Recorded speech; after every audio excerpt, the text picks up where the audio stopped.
Hay un lugar en Wyoming donde los turistas conducen durante horas para fotografiar una formación rocosa que se parece exactamente a un tocón de árbol. No vagamente, no si entrecierras los ojos, exactamente. La estructura columnar, el anillado parecido a anillos en la base, la forma en que la parte superior es plana y ligeramente cóncava, la forma en que se ve cualquier tocón después de que la madera se ha desgastado y solo sobrevive el núcleo mineralizado comprimido. El servicio del parque lo llama un tapón volcánico, una intrusión ígnea. Explican las columnas hexagonales como resultado del enfriamiento de la lava que se contrae, lo cual es cierto del basalto que sí forma columnas bajo ciertas condiciones. Lo que no explican es por qué se parece estructuralmente, de manera precisa e innegable, al tocón de algo que alguna vez creció allí, y por qué, una vez que empiezas a buscar formaciones como esta, no puedes dejar de encontrarlas. La Torre del Diablo mide 8.367 pies de altura. Se eleva desde las llanuras de Wyoming sin parientes geológicos cercanos, sin cadena montañosa, sin campo volcánico, sin flujos de lava que se irradien hacia afuera en ninguna dirección.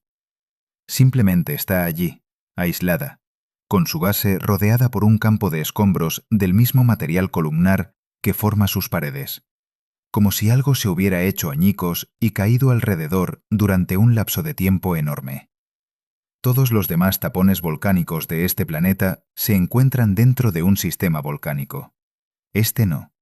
Esa anomalía tiene una explicación estándar. La explicación es que la roca circundante se erosionó durante millones de años, dejando al descubierto el núcleo más duro. Eso es posible. La erosión es real. Lo que no explica es por qué el campo de escombros alrededor de la base se parece menos a una montaña erosionada y más a madera rota. Los guardabosques tienen un término para esas columnas caídas. Las llaman troncos. Esto no es una idea marginal. Está documentado en artículos geológicos, en las fotografías de los topógrafos del siglo XIX, en el folclore de todas las culturas indígenas que alguna vez vivieron cerca de una de estas formaciones. Los Lakota la llamaron Loch del Oso, y sus tradiciones la describen como algo que creció, no como algo que erupcionó. Algo que creció y luego, en algunas historias, fue cortado. Puedes elegir leer eso como metáfora. La mayoría de los académicos lo hacen. Pero la lectura alternativa, la que este vídeo va a examinar durante 15 minutos, es que la metáfora sobrevivió porque era precisa. La teoría es esta. La Tierra alguna vez sostuvo una biosfera de una escala que actualmente no podemos imaginar. Árboles u organismos que funcionaban como árboles alcanzaron alturas medidas no en cientos de pies, sino en millas. 40 millas es el número que circula en la comunidad de investigación que se toma esto en serio, basado en modelos de presión atmosférica y los requisitos estructurales de lo que necesitaríamos encontrar para explicar ciertas formaciones geológicas. Esos organismos han desaparecido. Los tocones permanecen. Los llamamos montañas. Los llamamos mesetas. Los llamamos tapones volcánicos e intrusiones ígneas y remanentes de erosión. Nunca hemos considerado seriamente que podrían ser las bases petrificadas, comprimidas, de un sistema vivo tan grande que toda nuestra historia registrada cabe dentro del intervalo entre cuando murió y ahora. Antes de descartar eso, sigue la evidencia específica. No la teoría, la evidencia. En 1878, un equipo de topografía que cartografiaba el suroeste estadounidense documentó una serie de formaciones de cima plana en Nevada y Utah. Sus notas describían la roca como poseedora de una estructura interior fibrosa, a diferencia de cualquier material volcánico en su biblioteca de referencia geológica. Un topógrafo, un hombre llamado Clarence Dutton, que pasó 12 años cartografiando la meseta del Colorado, escribió que ciertas paredes de cañones mostraban un patrón de capas que le recordaba repetidamente y de manera incómoda a una sección transversal de madera. Publicó esta observación. Fue notada por sus contemporáneos y luego fue absorbida silenciosamente en la literatura, como una curiosidad explicada como pareidolia, la tendencia humana a ver patrones familiares en formas aleatorias, y nunca fue investigada seriamente. La pareidolia es un fenómeno real. Explica por qué vemos caras en las nubes. No explica por qué geólogos capacitados con décadas de experiencia de campo notan de manera independiente la misma anomalía estructural en la misma clase de formaciones en 3 continentes diferentes y llegan a la misma comparación incómoda. Considera las trampas del Deccan, la provincia volcánica más grande de la Tierra, que cubre aproximadamente 200.000 millas cuadradas del subcontinente indio. El modelo estándar dice que un penacho del manto erupcionó aproximadamente 66 millones de años atrás, coincidiendo con el evento de extinción que terminó el período Cretácico y produjo una de las características geológicas más significativas del planeta. Los flujos de basalto tienen entre 6.500 y 8.200 pies de espesor en algunos lugares. Eso no es una montaña. Eso es un continente de roca comprimida sentado encima de otra roca. Y la datación de las capas muestra algo interesante. Las capas inferiores son más antiguas. Las capas superiores son más jóvenes, lo cual es lo que esperarías de una erupción volcánica. Lava fluyendo hacia afuera y hacia arriba con el tiempo. Pero también es lo que esperarías de un evento de compresión. Algo enorme asentándose, comprimiéndose, mineralizándose de abajo hacia arriba durante millones de años. Ambas explicaciones encajan con los datos. Solo una de ellas ha sido financiada seriamente alguna vez. La cuestión del oxígeno es donde esta teoría gana más tracción con investigadores que no pondrán sus nombres en ella públicamente. El oxígeno atmosférico actual se sitúa en aproximadamente 21%. En el período carbonífero, aproximadamente 300 millones de años atrás, alcanzó 35%. Los insectos crecieron hasta el tamaño de águilas, libélulas con envergaduras de 2 pies, milpies de 8 pies de largo. Esto sucedió porque el oxígeno era abundante suficiente para sostener metabolismos que no vemos en la Tierra hoy. Ahora pregunta la pregunta al revés. Si la atmósfera sostenía fauna de esa escala, ¿qué sostenía la atmósfera? El oxígeno se produce por fotosíntesis. El pico de oxígeno del carbonífero requería fotosíntesis a una escala que la flora actual no puede explicar. Los modelos actuales lo atribuyen a vastos bosques pantanosos de carbón de licópsidos, plantas parecidas a árboles que alcanzaban alturas de alrededor de 150 pies. Esa es la explicación oficial para una atmósfera de 35% de oxígeno. Árboles de 150 pies en pantanos, generando, según algunos modelos, 10 veces la biomasa de oxígeno de los bosques actuales a partir de plantas 1/3 de la altura de un rascacielos moderno. Esa matemática siempre ha molestado a los científicos atmosféricos que trabajan en modelos climáticos de tiempo profundo. Los números requieren o bien un bosque global implausiblemente denso de plantas de 150 pies, o una distribución relativamente dispersa de algo significativamente más grande. Nadie publica la segunda opción. La primera opción es la que está en los libros de texto, la que genera financiamiento de becas, la que produce carreras académicas. Pero los números todavía no cierran. Regresa a las formaciones. La calzada de los gigantes en Irlanda del Norte. 40.000 columnas de basalto entrelazadas hexagonales que se elevan desde el mar. Explicación oficial.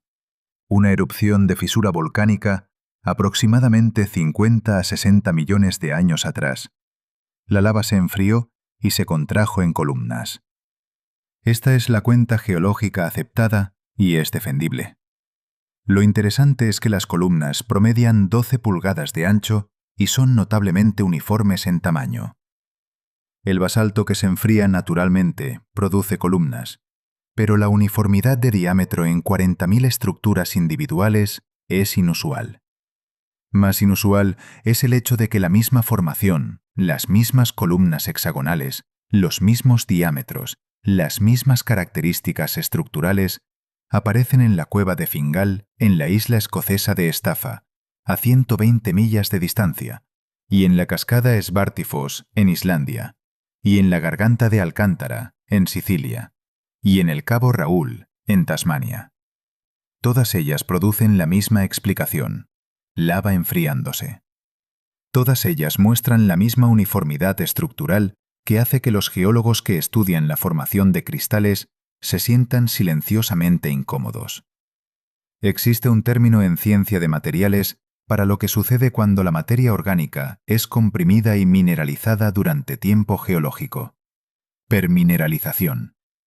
La sílice o el carbonato de calcio reemplaza lentamente el material biológico original mientras preserva la estructura celular. El resultado se parece exactamente a roca. Químicamente es roca. Pero bajo un microscopio, bajo condiciones de imagen específicas, retiene la memoria estructural de lo que era antes. La madera petrificada es el ejemplo más familiar. Encontramos troncos petrificados en todas partes. Tenemos bosques enteros de ellos. Aceptamos que la madera puede convertirse en piedra. No aceptamos que una estructura de 40 millas de alto pueda convertirse en piedra y seguir de pie. Principalmente porque no podemos imaginar que algo de 40 millas de alto haya existido alguna vez. Pero la escala no tiene nada que ver con la química. La permineralización no se preocupa por lo alto que era el organismo. Solo se preocupa por si las condiciones eran las adecuadas. Ahora, aquí está la afirmación geológica específica a la que los investigadores en este espacio apuntan con más frecuencia. Las montañas que encajan en la hipótesis del tocón comparten un grupo de características anómalas: cimas planas o cóncavas, bases circulares o casi circulares vistas desde arriba, estructura columnar interna en lugar de la estratigrafía en capas, típica de formaciones sedimentarias o volcánicas, campos de escombros del mismo material en la base, orientados como si algo hubiera caído hacia afuera desde un punto central. Ausencia del contexto geológico que esperarías para la explicación oficial. Un tapón volcánico sin campo volcánico. Una meseta sin fuente obvia de erosión para el material faltante. Una intrusión de granito sin evento magmático asociado en el registro regional. Cada anomalía individual tiene una explicación individual. Tómalas juntas como una categoría de formación y emerge un patrón diferente. No prueba. Patrón. La diferencia es importante.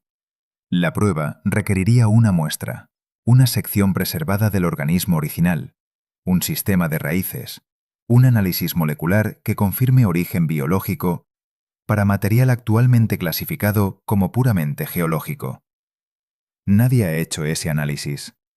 No porque la tecnología no exista, existe, sino porque ninguna institución de investigación lo ha financiado, y ninguna institución lo financiará hasta que un investigador con credenciales publique la hipótesis en una revista revisada por pares. Y ningún investigador con credenciales la publicará sin financiamiento. Esto no es una conspiración. Esto es cómo la ciencia normal falla en investigar cosas que caen fuera de sus suposiciones categóricas.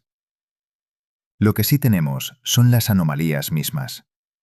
Los tepuis de Venezuela, montañas de mesa de arenisca que se elevan miles de pies desde el suelo de la selva. Sus cimas son ecosistemas aislados, biológicamente distintos de todo lo de abajo, porque han estado aislados tanto tiempo que se desarrollaron linajes evolutivos separados in situ. La edad geológica oficial de estas formaciones es de miles de millones de años para la roca subyacente, pero la estructura superficial actual es mucho más joven. Lo que interesa a los investigadores de tocones es la estructura de la base. Cada tepuy es aproximadamente circular. Cada uno tiene una pared casi vertical que transita bruscamente a la cima plana. Cada uno tiene una base que muestra un patrón de desgaste diferente al del terreno circundante, como si el material allí fuera fundamentalmente diferente en densidad y composición de la roca sobre la que se asienta. Explicación estándar. Erosión diferencial de arenisca más dura en relación con el material circundante más blando. Posible.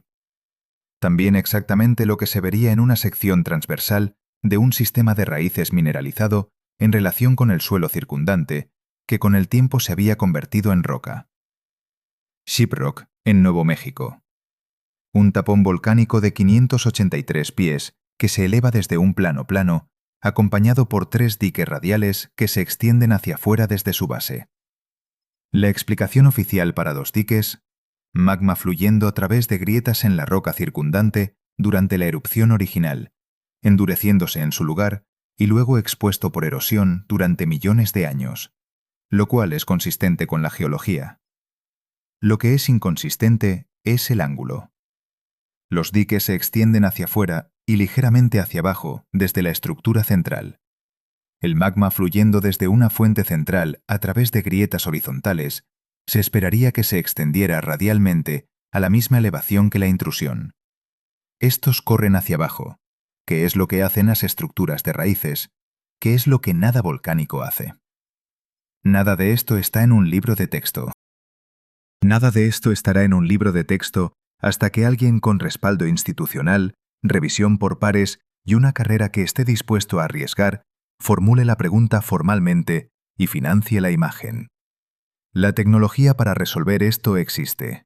Escaneo interno de alta resolución de formaciones geológicas, la misma tecnología usada para encontrar cámaras ocultas en las pirámides, podría aplicarse a cualquiera de estas estructuras en cuestión de semanas.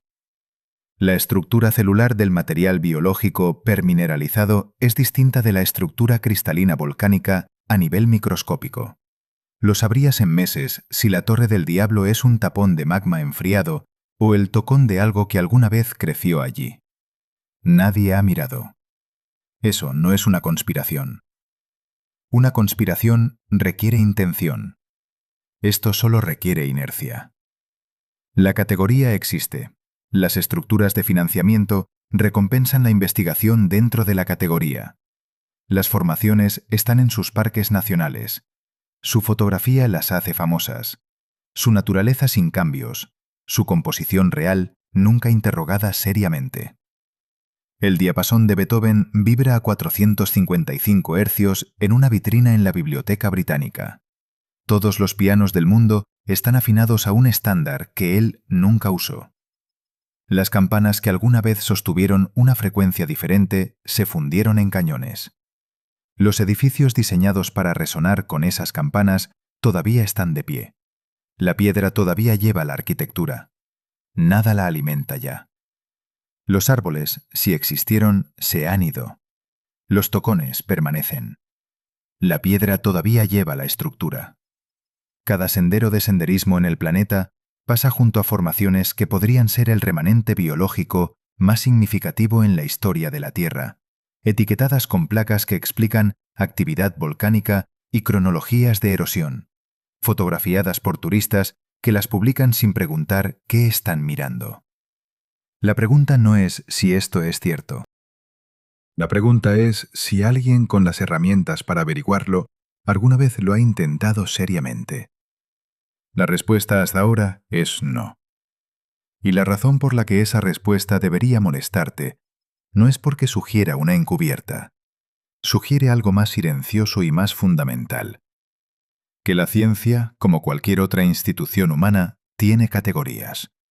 Y lo que cae fuera de las categorías no se investiga. Se etiqueta. Y la etiqueta se sienta en un cartel junto a un sendero de senderismo, mientras la cosa que describe sigue de pie esperando a que alguien haga la pregunta correcta. Tenemos los tocones. Tenemos la tecnología de imagen. Tenemos la química. Lo que no tenemos es la voluntad de mirar. Porque mirar requeriría admitir que el mapa que hemos estado usando está faltando un continente entero. No de tierra, de tiempo. De escala, de lo que este planeta alguna vez sostuvo y ya no sostiene. Y las personas que dibujaron el mapa han estado muertas por más tiempo que los árboles.